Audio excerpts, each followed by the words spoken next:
Hola, ¿qué tal hambrientos del español? Bienvenidos a otro video. En este video te voy a enseñar sobre falsos cognados, palabras que se parecen mucho en inglés y en español, pero que significan cosas completamente opuestas.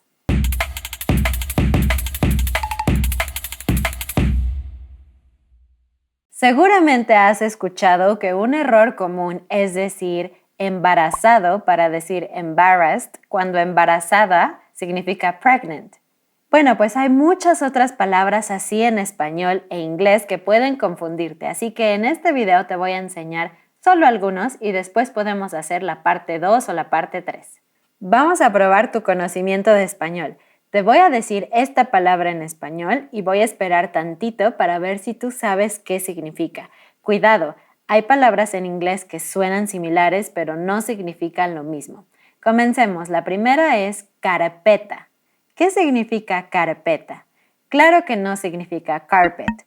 Lo que significa carpeta es un folder, es decir, una cosa en donde puedes guardar papeles, por ejemplo. La siguiente palabra es fábrica. Fábrica. Fábrica no significa fabric. Fábrica significa el lugar en donde se producen cosas, es decir, factory. ¿Cómo se dice fabric en español? ¿Lo sabes? Se dice tela. Ahora la palabra realizar. Realizar no significa to realize. Realizar significa completar, hacer algo de principio a fin. Este verbo es muy común con cosas como, por ejemplo, sueños. Realizar un sueño es como completarlo, poder tener ese sueño o esa meta. To realize, por otro lado, en español se dice darse cuenta. Otra palabra es advertencia.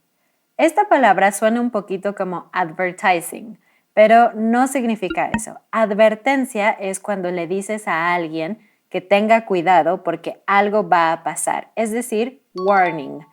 Mientras que advertisement significa anuncio o publicidad. ¿Qué tal la palabra decepción? Decepción no es deception. Decepción es cuando alguien se siente decepcionado, triste, cuando pierde la esperanza en algo o en alguien, es decir, disappointed. Deception, por otra parte, es engaño en español. Este es un error bien común. Introducir. ¿Has escuchado esta palabra?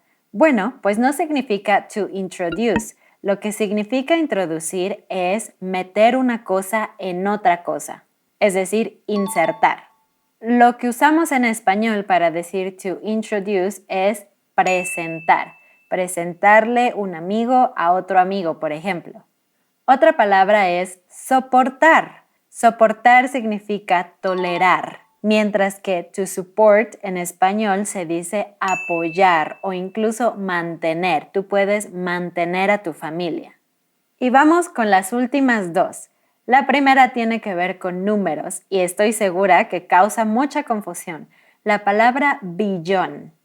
Billón parece súper igual que billion, pero son números diferentes porque billón en español realmente es trillion en inglés. Si tú quieres decir 1 billion, en español lo que necesitas decir son 1,000 millones, como 1,000 millions. Y la última, muy importante, la palabra lectura. Lectura no es lo mismo que lecture. Un lecture es como una clase o una cátedra de un tema. Una lectura en español significa un reading, por ejemplo, la lectura de un libro o la lectura de un medidor de oxígeno. Bueno, estas son solo algunas de las palabras que parecen similares en inglés y en español, pero que tienen significados muy diferentes. Cuéntame en los comentarios si conoces otras palabras similares o cuál de estas palabras te pareció más sorprendente. No olvides seguirnos para poder escuchar un podcast cada lunes en la playlist aquí o también otras clases de gramática, de vocabulario, vlogs de este otro lado. Síguenos en Instagram y nos vemos la próxima vez. ¡Adiós!